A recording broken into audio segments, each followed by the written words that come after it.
আসসালামু আলাইকুম। আমি রাকিবুল হাসান, পড়াশোনা করছি শহীদ তাজউদ্দিন আহমেদ মেডিকেল কলেজে। তো আজকে আমাদের লাস্ট মিনিট বায়োলজি লেকচার 7। তো আমরা মানবদেহের প্রতিরক্ষা চ্যাপ্টারটা শুরু করছিলাম। তো সেই অনুপাতে প্রথম যেই পার্টটা ওটা লেকচার 6-এ চলে গেছে। এখন লেকচার 7 ইনশাল্লাহ আমরা পার্ট 2 অ্যান্টিবডি থেকে অধ্যায় শেষ পর্যন্ত ইনশাল্লাহ শেষ করব। তো কথা না বাড়িয়ে সামনে পড়াতে চলে যাই। বিসমিল্লাহির রহমানির রহিম। প্রথমে আমাদের টপিক আসছে প্রতিরক্ষা ব্যবস্থায় অ্যান্টিবডির ভূমিকা। তো অ্যান্টিবডি কী ছিল ওই জিনিসটা তো আমরা বলা হয়েছে অলরেডি, আমরা জানি। আরেকবার একটু বলে দিই, অ্যান্টিবডি হচ্ছে যেটা নাকি কলমটাকে চেঞ্জ করি। অ্যান্টিবডি হচ্ছে যেটা নাকি বাইরের মানে মোট কথা হচ্ছে অ্যান্টিজেনের বিরুদ্ধে কাজ করে, অ্যান্টিজেনকে দমন করে। অ্যান্টিজেন কি হইতে পারে? যে অ্যান্টিজেন হচ্ছে ভাইরাস হতে পারে, ব্যাকটেরিয়া হতে পারে। অ্যান্টিজেন মূলত এই জায়গায় ওই আরবিসিতে থাকে যেই অ্যান্টিজেন, ওইটা মূলত না, ঠিক আছে? অ্যান্টিজেন আরবিসির অ্যান্টিজেনটা না, বরং অ্যান্টিজেন বলতে এখানে বুঝাইতেছে যেটা নাকি ক্ষতিকর। যেমন এটা হচ্ছে ভাইরাস হতে পারে, ব্যাকটেরিয়া হতে পারে, ইত্যাদি জীবাণু, ইত্যাদি জীবাণু মূলত ওটাকে বলতেছে আমরা অ্যান্টিজেন। তো অ্যান্টিজেনকে দমন করবে হচ্ছে অ্যান্টিবডি। তো অ্যান্টিবডির ভূমিকা হচ্ছে অ্যান্টিজেনকে প্রতিহত করা। তো অ্যান্টিবডির গঠনটা আসে আর কি। তো অ্যান্টিজেনের গঠন কি? অ্যান্টিজেনের গঠনের হচ্ছে এক নাম্বার হচ্ছে ভারী ও হালকা শৃঙ্খল।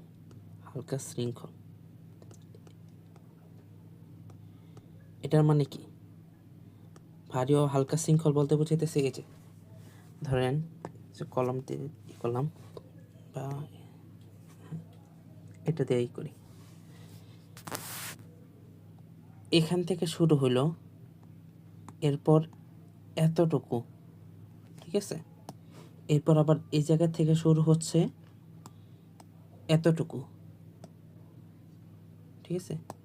এটা হচ্ছে ভারী শৃঙ্খল। লিখে রাখি আমরা, এতটুকু হচ্ছে ভারী শৃঙ্খল। আর হালকা শৃঙ্খল কোনটা? হালকা শৃঙ্খল হচ্ছে, কলমটা চেঞ্জ করি। হালকা শৃঙ্খল হচ্ছে এই যে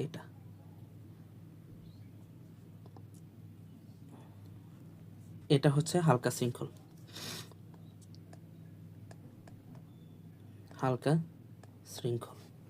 তো যাই হোক, ভারী শৃঙ্খল আর হালকা শৃঙ্খলের ওজনটা লাগবে আমাদের। ভারী শৃঙ্খলের ওজনটা হচ্ছে 50 to 70 কিলো ডাল্টন। আর হালকা শৃঙ্খলেরটা হচ্ছে 23 কিলো ডাল্টন। আচ্ছা, এরপরে কি? 2 নাম্বার, ডাইসালফাইড বন্ড।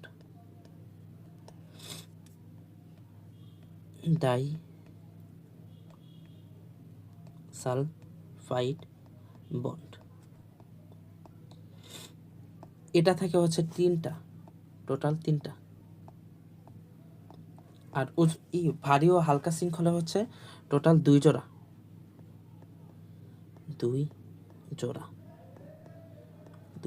এই যে এটা একটা, এই যে পুরোটা একটা, তো এক জোড়া হলো এটা আর এটা, দুইটা মিলে 2 জোড়া আর কি। আচ্ছা, ডাইসালফাইড বন্ড হচ্ছে 3টা। কোনটা কোথায় কোথায় থাকে? লাল কলমটা নিলাম, দেখেন এই যে এটা হচ্ছে একটা, অর্থাৎ এটা কোনটা? আপনার ভারী শৃঙ্খলের মাঝখানে একটা, ঠিক আছে? ভারী শৃঙ্খলার মাঝখানে একটা পাইলাম। পরে ভারী আর হালকার মাঝখানে একটা, অর্থাৎ ভারী ও হালকার মাঝখানে 2টা, আর ভারী এই দুইটার মধ্যে একটা। টোটাল হচ্ছে 3টা। এরপর আর কি, এরপর হচ্ছে 3 নাম্বার, স্থায়ী ও পরিবর্তনশীল অঞ্চল। স্থায়ী ও পরিবর্তনশীল অঞ্চল।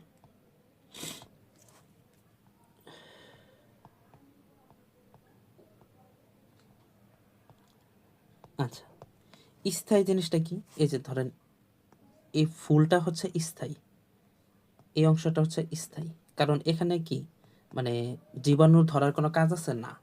তো কাজটা কি? কাজটা হচ্ছে এই জায়গার থেকে নিয়ে দেখেন এই অংশটা, এটা কিন্তু আপনার বারবার জীবাণু ধরার কাজে ব্যবহৃত হয় আর কি। সেই হিসেবে এটা বারবার চেঞ্জ হইতে হয়, বারবার চেঞ্জ হইতে হয়। তো পরিবর্তনশীল লিখে রাখি, পরিবর্তনশীল, পরিবর্তনশীল। আচ্ছা, পরিবর্তনশীল অঞ্চল। আচ্ছা, এখন দেখেন একটা জিনিস হচ্ছে কি, এটা হচ্ছে, এটা ধরেন জীবাণু, জীবাণু, এটা হচ্ছে জীবাণু। এটা তো বুঝতেছি বারবার চেঞ্জ হয়, বারবার চেঞ্জ হয়। তো যেটা নাকি জীবাণু ধরা, এই যে জীবাণু ধরার যে হাতলটা, এই যে এটা হচ্ছে হাতলটা, এই যে এটা পুরোটা হাতল, এই হাতলটাকে বলা হচ্ছে প্যারাটপ। প্যারাটপ, প্যারাটপ। আর দেখেন জীবাণুটা যে জায়গায় বসে, তো কোন জায়গা মানে সরি, অ্যান্টিবডিটা যে জায়গায় বসে, অ্যান্টিবডি কোথায় বসতেছে? অ্যান্টিবডি বসবে হচ্ছে জীবাণুর উপরে, তাহলে জীবাণুকে বলা হইতেছে অ্যাপিটোপ। অ্যাপিটোপ, জীবাণুকে বলা হচ্ছে অ্যাপিটোপ। আর আর কি কি জিনিস বুঝতে হবে? 4 নাম্বার, কবজা অঞ্চল। কবজা অঞ্চল, তো কবজা তো বুঝতেছি, এটা হচ্ছে কবজা অঞ্চল। এই যে এই দুইটা, কেমন, এই দুইটা হচ্ছে কবজা অঞ্চল। কবজা, কবজা। তো এটা ছিল অ্যান্টিবডির গঠন। এরপরে যাই অ্যান্টিবডির প্রকারভেদ। অ্যান্টিবডির প্রকারভেদটা ভালো করে পড়তে হবে। অ্যান্টিবডি কয় প্রকার টোটাল? তো অ্যান্টিবডিকে আমরা, অ্যান্টিবডি এটা হচ্ছে এক ধরনের ইমিউনোগ্লোবুলিন প্রোটিন। তো অ্যান্টিবডিকে আমরা ইমিউনোগ্লোবুলিন বলতে পারি। ইমিউনো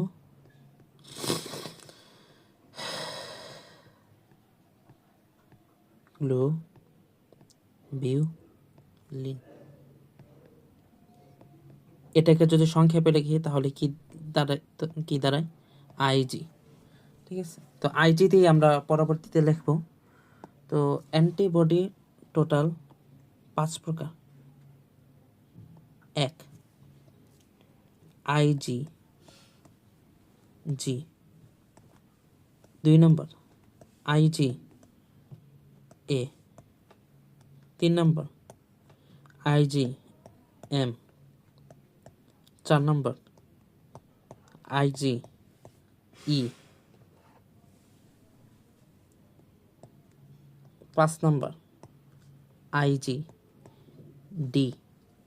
তো এই ধাঁচ দিয়ে মনে রাখবো গ্যামেট। তো যাই হোক, এগুলো ভালো করে একটু ব্যাখ্যা সহ পড়তে হবে। তো ফার্স্টে হচ্ছে আইজিজি। আইজিজি, আইজিজির মধ্যে কি কি আছে? দেহের মোট ইমিউনোগ্লোবিউলিনের প্রায় 75% হচ্ছে আইজিজি। ঠিক আছে, রক্ত পরে লসিকাতে থাকে। আর কি কি করতে হবে? কমপ্লিমেন্ট সিস্টেমকে সক্রিয় করে। কমপ্লিমেন্ট সিস্টেমকে সক্রিয়, কমপ্লিমেন্ট সিস্টেমকে সক্রিয়।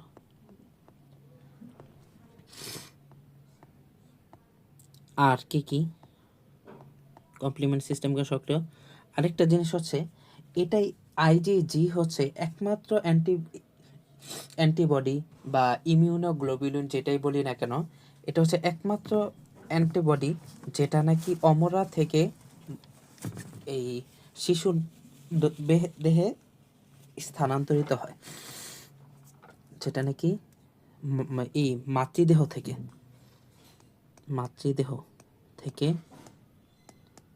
স্থানান্তরিত হয় শিশুর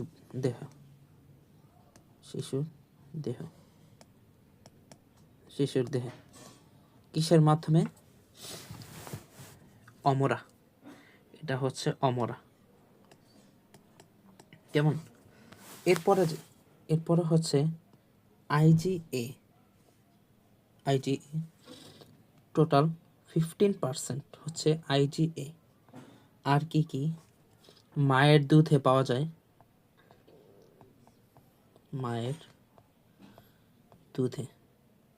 এটা পাওয়া যায়। আর কি কি বুঝতে হবে? মায়ের দুধ খাওয়ার সময়, বুকের দুধ খাওয়ানোর সময় শিশু দেহে স্থানান্তরিত হয়, বুকের দুধ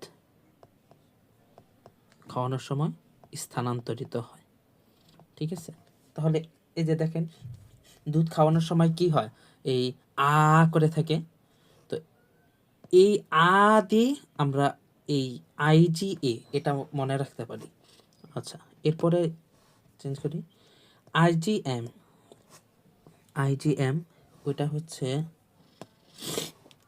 আইজিএম হচ্ছে 5 থেকে 10%। আচ্ছা, আর কি কি? এবি ও ব্লাড গ্রুপের রক্তকণিকার অ্যান্টিবডি, ব্লাড গ্রুপের রক্তকণিকা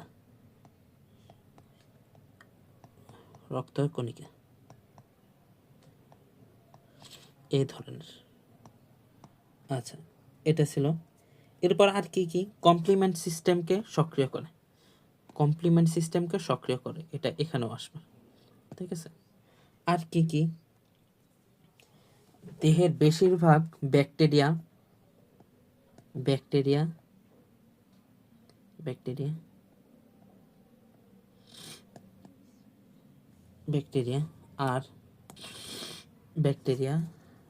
আর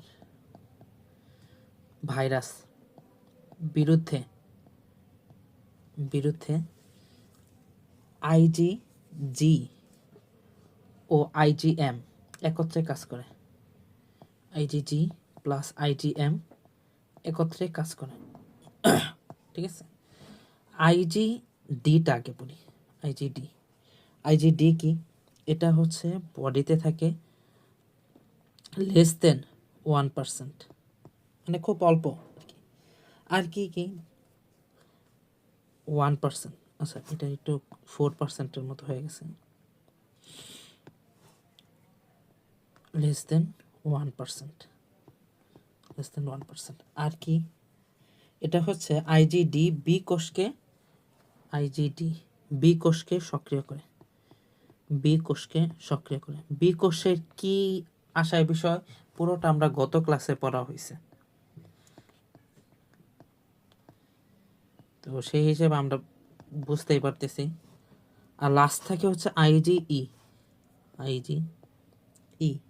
এখন আইজিই জিনিসটা কি? আইজিই কত পার্সেন্ট থাকে এটাকে পড়ি, 0.1%। অর্থাৎ এটা বোঝাই যাইতেছে খুব কম, সেই হিসেবে এটা কি? দুর্লভ। আর কি কি? এটা হিস্টামিন কোষকে উদ্দীপ্ত করে। কোষকে উদ্দীপ্ত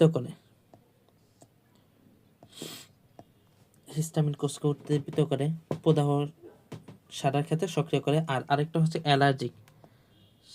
অ্যালার্জিক সারাদানে সাহায্য করে। অ্যালার্জি লিখে রাখুন, এতটুকু লিখে রাখি।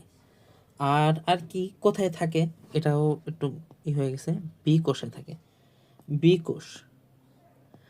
কোষ মাস্ট কোষ মাস্ট কোষ আবার অ্যালার্জির মানে অ্যালার্জির জন্য দায়ী হয়ে থাকে। তো আর বেজোফিলে ই পাওয়া যায়, ঠিক আছে। তো এখানে দেখেন ই লিখতে গেলে কিরকম হয়, ই, তাই না? এই যে ই, হিস্টামিনের ক্ষেত্রে হি, এখানেও কি ইটা আছে না, দেখেন ই আছে। আবার অ্যালার্জি, এখানেও দেখেন ই আছে, ঠিক আছে, এই যে ই ই। তো সেই হিসেবে আমরা ট্রিপল ই দিয়ে মনে রাখতে পারি, ঠিক আছে। তো এরপরে কি, আর এরপরে হচ্ছে অ্যান্টিবডি কার্যপদ্ধতি, ঠিক আছে। তো অ্যান্টিবডি কার্যপদ্ধতিতে ছিলাম আমরা। তো অ্যান্টিবডি কার্যপদ্ধতি তিনভাবে হয়, ঠিক আছে। তিনটা পদ্ধতি, তিনটা প্রধান শিরোনাম দিয়ে আমরা মনে রাখা যায়। তিনটি শিরোনাম কি কি? এক হচ্ছে অ্যান্টিজেনের বিরুদ্ধে প্রত্যক্ষ আক্রমণ, অ্যান্টিজেনের বিরুদ্ধে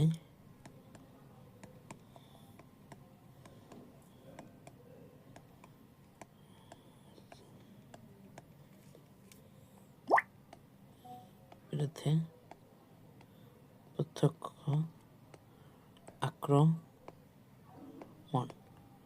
এটার মাঝখান দিয়ে অনেকগুলো জিনিস আসতে পারে, যেমন ধরেন স্তূপীকরণ বা অ্যাগ্লুটিনেশন, ঠিক আছে। তো এটাকে অ্যাগ্লুটিনেশন,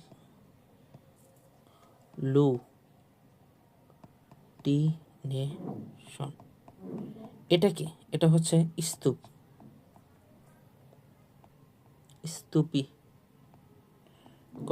স্তূপীকরণ তো বুঝতেই পারতেছি, মানে অ্যান্টিবডিটা ওই জীবাণুর সাথে লেগে একটা গোলায় ফেলবে আর কি, স্তূপ করে ফেলবে, ঠিক আছে।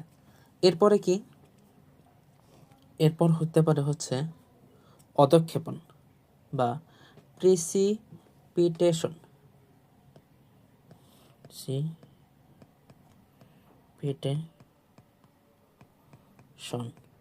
বা অধঃক্ষেপণ।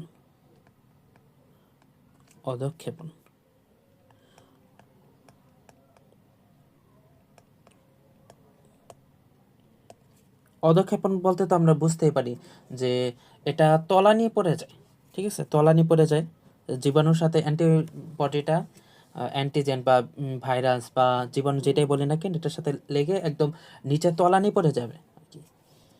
এরপর হচ্ছে প্রশমন, নিউট্রাল করে ফেলা। এটার মানে কি? এটার মানে হচ্ছে যখন নাকি অ্যান্টিবডিটা ওই জীবাণুর সাথে লাগবে, তখন ওটার যে ইফেক্টগুলো ছিল, ওগুলো একদম যে খারাপ ইফেক্টগুলো ছিল ওগুলো দূর করে ফেলবে। এর ফলে কোনো ক্ষতি করতে পারবে না। আর কি,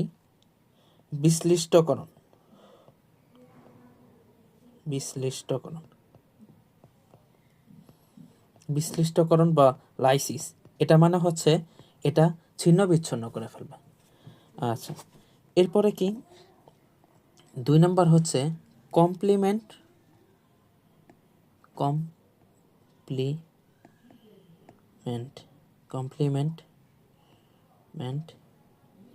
প্রোটিন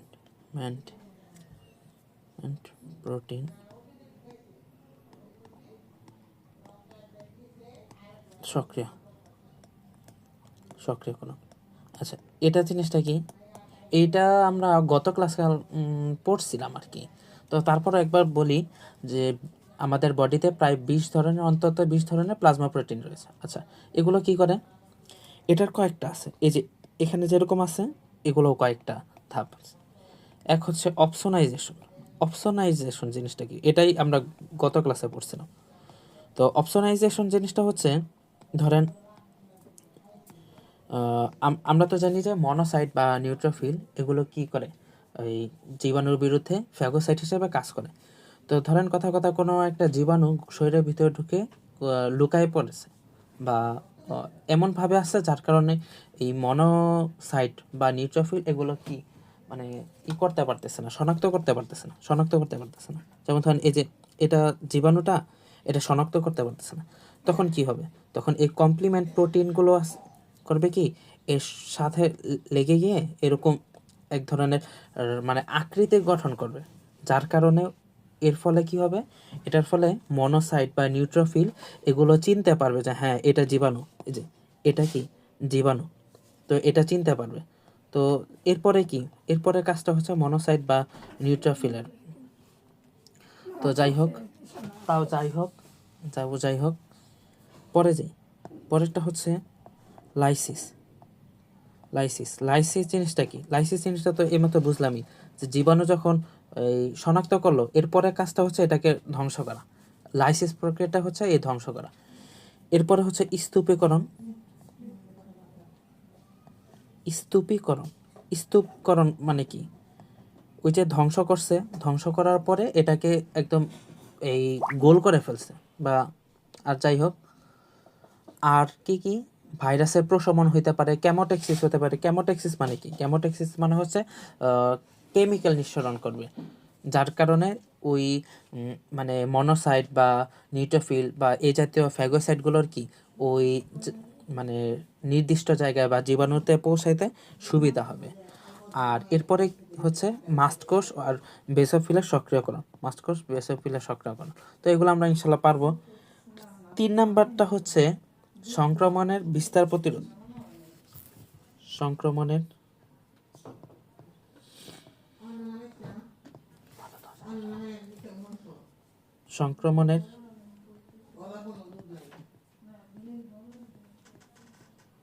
বিস্তার প্রতিরোধ। এটা কয়েক ধাপেই হইতে পারে। যেমন ধরেন কোনো একটা টিস্যুতে একটা ক্ষতিকারক কোনো একটা কিছু লাগলো, তখন কি হবে, কয়েকটা ধাপ হইতে পারে। এক হচ্ছে লাল হয়ে যেতে পারে,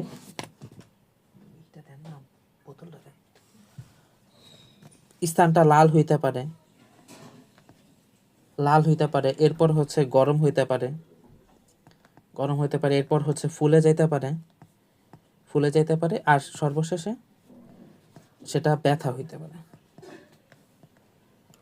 ও ব্যথা, সর্বশেষ ব্যথা হইতে পারে। আচ্ছা, এতটুকু ছিল অ্যান্টিবডির কার্যপদ্ধতি। এরপরে হচ্ছে প্রতিরক্ষা ব্যবস্থায় ভ্যাকসিন বা টিকার ভূমিকা।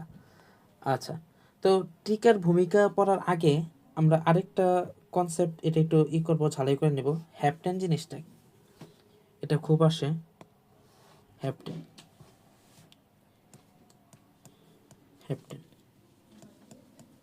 আচ্ছা, হ্যাপটেন জিনিসটা কি? আমরা পড়ছিলাম হচ্ছে অ্যান্টিজেন হইতে পারে। অ্যান্টিজেন জিনিসটা কি? অ্যান্টিজেন হচ্ছে বাইরের জিনিস বা ভিতরের জিনিস যাই হোক না কেন যেটা নাকি ক্ষতিকারক। তো প্রত্যেকটা এরকম জিনিসগুলোকে বলা হচ্ছে অ্যান্টিজেন। কিন্তু কিছু জিনিস আছে যেগুলো নাকি অ্যান্টিজেন নিজে অ্যান্টিজেন হইতে পারে না, নিজে অ্যান্টিজেন না, হ্যাঁ অ্যান্টিজেন না। কিন্তু কি অবস্থা, যেমন ধরেন কথা অনেকে দুষ্ট না, কিন্তু ওর বন্ধু বান্ধবদের সাথে যখন থাকে তখন সে কে দুষ্ট হয়ে যায়।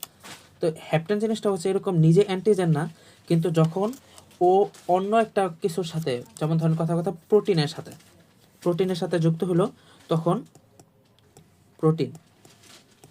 প্রোটিনের সাথে অ্যান্টিজেন, ঠিক আছে, প্রোটিনের সাথে অ্যান্টিজেন, অর্থাৎ প্রোটিনের সাথে যখন যুক্ত হয় তখন দুইজনে মিলে সেটা অ্যান্টিজেন হয়ে যায়।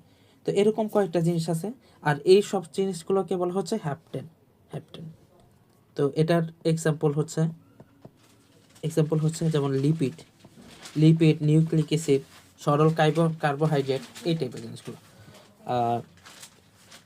যাই হোক, আর অ্যাপিটপের আলোচনাটা তো আমরা ইনশাল্লাহ পড়ছি। এই যে অ্যাপিটপ, এই যে এটা হচ্ছে প্যারাটপ আর এটা হচ্ছে অ্যাপিটপ। তো অ্যাপিটপের অপর একটা নাম হচ্ছে ডিটারমিনেন্ট গ্রুপ বা ডিটারমিনেন্ট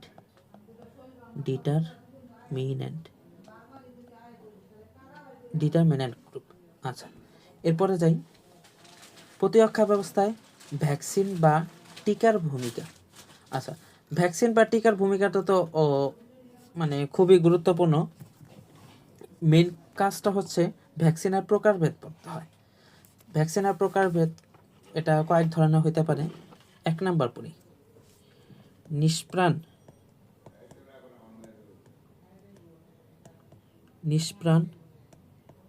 বা নিষ্ক্রিয়। নিষ্প্রাণ, নিষ্ক্রিয়, এটা হচ্ছে কিল্ড, ইংলিশে প্রত্যেকটা জিনিস পড়তে হবে। অর ইনঅ্যাক্টিভেটেড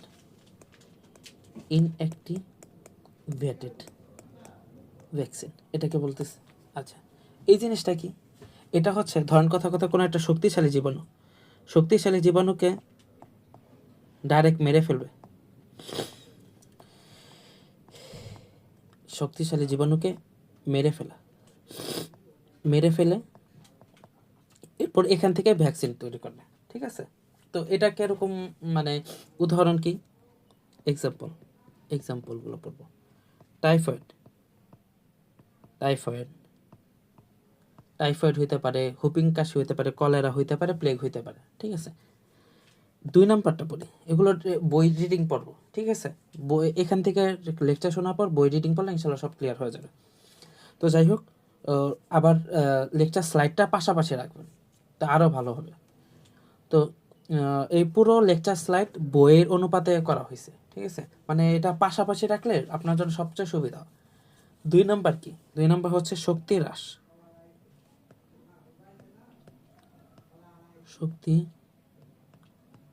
হ্রাস, জীবন্ত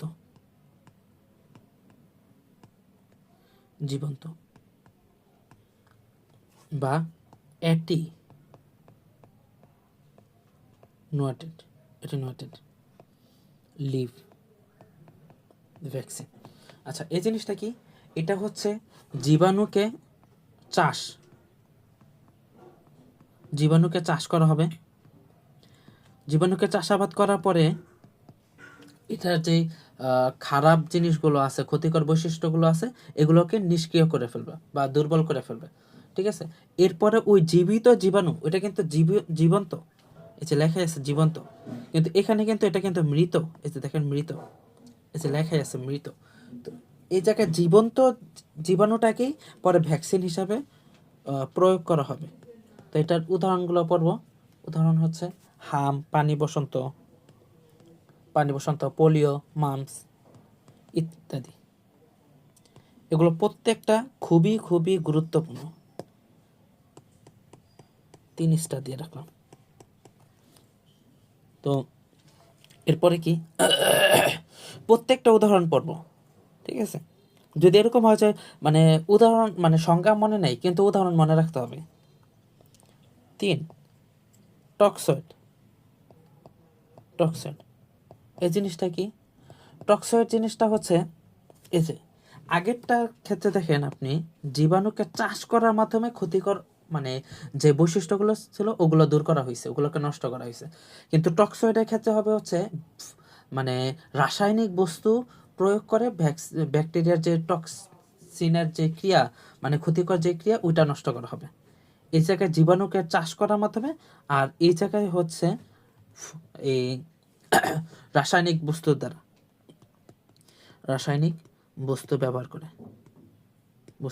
করে, যেমন ফর্মালডিহাইড ব্যবহার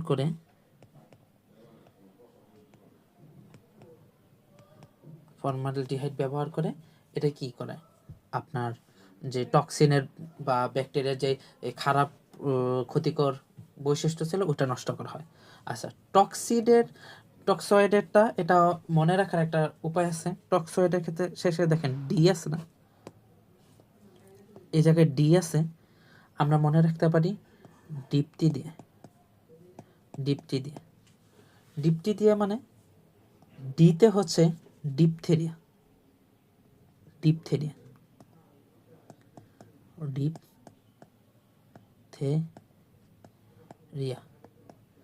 আর আরেকটা কি দেখেন টি আছে না, টি ফর টিটেনাস।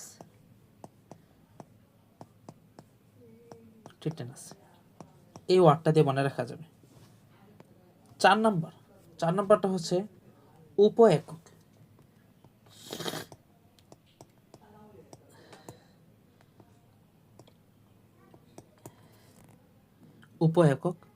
উপ-এককের জিনিসটা হচ্ছে, এটার আগে এটা করে নিই।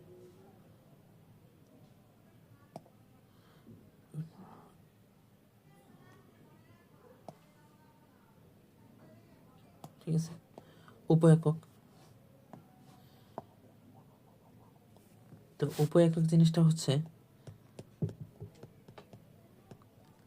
ধরেন একটা জীবাণু, ধরেন একটা ব্যাকটেরিয়ার সারা শরীরের মধ্যে কথা 20% এটা হচ্ছে ক্ষতিকর, না সরি, আর 80% ক্ষতিকর, এর মধ্যে আবার 20% হচ্ছে উপকারী। তো ওই 20% দিয়ে এটা ভ্যাকসিনটা বানাবে, এটাকে বলতেছে উপ-একক। ঠিক আছে, তো এটার এক্সাম্পলটা হচ্ছে হিউম্যান প্যাপিলোমা ভাইরাস ভ্যাকসিন। আচ্ছা, পরে হচ্ছে হেপাটাইটিস বি।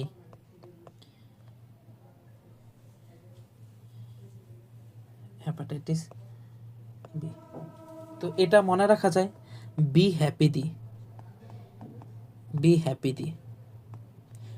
দিয়ে মনে রাখতে পারি। বি ফর হেপাটাইটিস বি, আর হ্যাপি দিয়ে হচ্ছে হিউম্যান প্যাপিলোমা। আর এরপরে কি, পাঁচ হচ্ছে অনুবন্ধী বা কনজুগেট।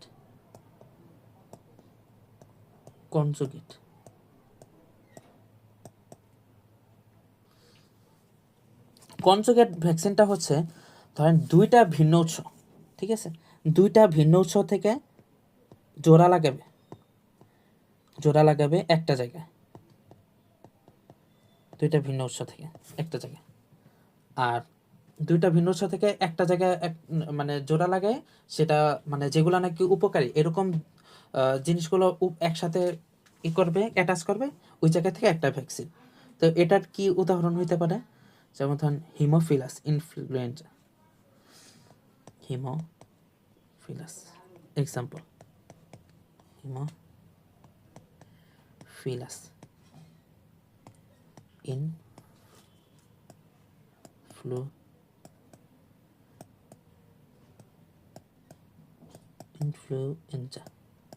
ইনফ্লুয়েঞ্জা।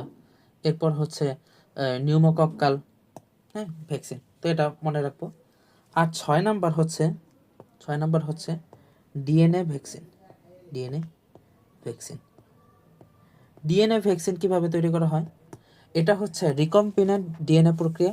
এই ভ্যাকসিন রিকম্বিনেন্ট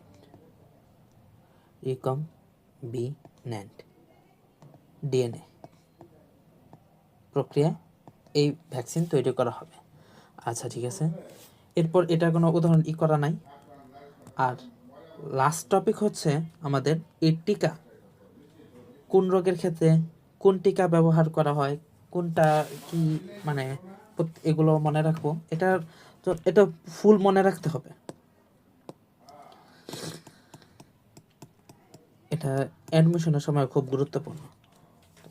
কি এটা একটা মনে রাখার, এখানে সর্বপ্রথম আগে জানতে হবে কি পড়তে হবে। ধরেন রোগের নাম, কোন রোগে, এগুলো তো পড়বেনি।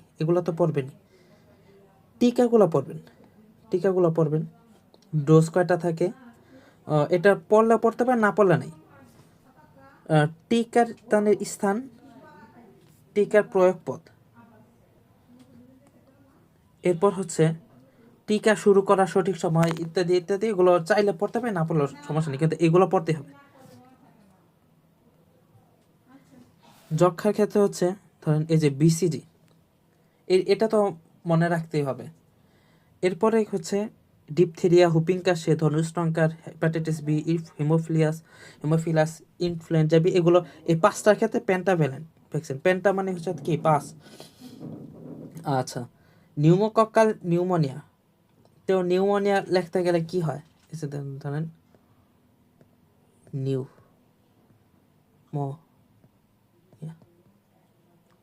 এই যে দেখেন পি আগে আছে না, তো এই যে পিসি। আচ্ছা, পোলিওমাইলাইটিস। পোলিও খাওয়া হয় দেখেন কোথায়, টিকাদান নিয়েছেন দেখেন মুখের সাথে সম্পৃক্ত ওয়ার্ডটা হচ্ছে ওরাল। দেখেন, O for oral polio vaccine. Rubella, হামের ইংলিশ কি, মিজলস, এটার ইংলিশ হচ্ছে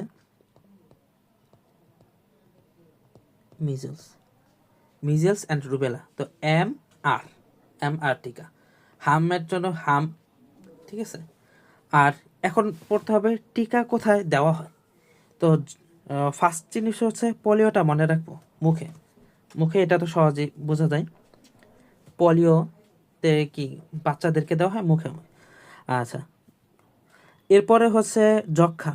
যক্ষ্মা দেখেন এটা দেওয়া হয় হচ্ছে আপনার চামড়ার মধ্যে বাম বাহুর উপরের অংশে। দেখেন আমাদের বাম হাতের, দেখেন বাম হাতের উপরের দিকে একটা আছে, ঠিক আছে, এটা হচ্ছে যক্ষ্মার জন্য। আর এরপর হচ্ছে ডিপথেরিয়া, এটা দেওয়া হয় হচ্ছে ডিপথেরিয়া আর এই যে ডিপথেরিয়া বা পেন্টাভ্যালেন্ট ভ্যাকসিন আর হচ্ছে পিসিবি। এরপর হচ্ছে এই যে হাম রুবেলা ওর হাম, এই যে মোট কথা হচ্ছে যেগুলো নাকি একাধিক, ঠিক আছে। দেখেন এই জায়গায় 5টা ভ্যাকসিনের একসাথে দেওয়া হইতেছে, এই জায়গায় 2টা, সরি এই যে নিউমোকক্কাল নিউমোনিয়া, আচ্ছা নিউমোনিয়া যেটা। এরপর হচ্ছে হাম রুবেলা, কেমন, সাথে হামটাও মনে রাখবো। এগুলোর ক্ষেত্রে হচ্ছে উরু অর্থাৎ পায়ের, ধরেন ফিমার সাইডে, তো আমাদের রানের দিকে আর কি, মোট কথা হচ্ছে রানের দিকে, ওইটা হচ্ছে এগুলো দেওয়া হয়। তো এগুলো যদি পড়তে পারি তাহলে ভালো। আর এই যে এগুলো যদি পড়তে পারি ভালো, না পড়লেও খুব একটা সমস্যা নেই। তাহলে এটা মনে রাখতে পারি যে যক্ষ্মার ক্ষেত্রে 1টা ডোজ দেওয়া হয়, ডিপথেরিয়ার ক্ষেত্রে 3টা, কক্কাল নিউমোনিয়াতে 3টা, পোলিওতে 4টা, হাম ও রুবেলা 2টা রোগ, সেই হিসাবে 2টা, হাম একটা রোগ একটা। তো এতটুকু ছিল হচ্ছে বেসিক পার্ট। এখন আমরা ইনশাল্লাহ এই সিকিউ সলভিং করব। তো তো বিসমিল্লাহির রহমানির রহিম শুরু করি। তো প্রথম প্রশ্ন হচ্ছে, দেহের প্রতিরক্ষায় উদ্দীপকের শেষে উল্লিখিত বিশেষ গঠনটির ভূমিকায় মুখ্য। আমাদের ত্বক এবং সর্বশেষ স্তরে ওয়াই আকৃতি। ওয়াই আকৃতি বলতে কি বোঝায়? ওই যে আমরা পড়ছিলাম অ্যান্টিবডি, এটার ভূমিকাটা লিখব। এরপর হচ্ছে উদ্দীপকে উল্লিখিত ঘটনা সৃষ্টিকারী পদার্থটির গঠন ব্যাখ্যা করো। জন্মের পর বিভিন্ন রোগের আমাদের দেহে অনাক্রম্যতা সৃষ্টি হয়। অনাক্রম্যতা সৃষ্টি, তো অনাক্রম্যতা সৃষ্টি হয় কিসের কারণে? অ্যান্টিবডির কারণে। তো অ্যান্টিবডির গঠনটা করব, অ্যান্টিবডি। এরপরে কি? এরপর হচ্ছে ভ্যাকসিন প্রয়োগের মাধ্যমে উদ্দীপকের গঠনটি তৈরি করে বিভিন্ন রোগ থেকে রক্ষা পাওয়া সম্ভব। উদ্দীপকের গঠনটা কি? অ্যান্টিবডি। তো ভ্যাকসিন প্রয়োগের মাধ্যমে যেটা সম্ভব, মানে হচ্ছে ভ্যাকসিনের গুরুত্বটাই করব, ভ্যাকসিনের গুরুত্ব, ঠিক আছে। এটা ইনশাল্লাহ আমরা ইনশাল্লাহ পারবো। তো এরপরে যাই। তো শেষ হয়ে গেল স্লাইড। তো এতটুকুই থাকুক আজকের লেকচার। নেক্সট দিন ইনশাল্লাহ নেক্সট দিনের যেই লেকচার আছে ওইটা দেখার আহ্বান জানিয়ে আজকে আমাদের লেকচার এখানে শেষ করছে। আসসালামু আলাইকুম রহমতুল্লাহ।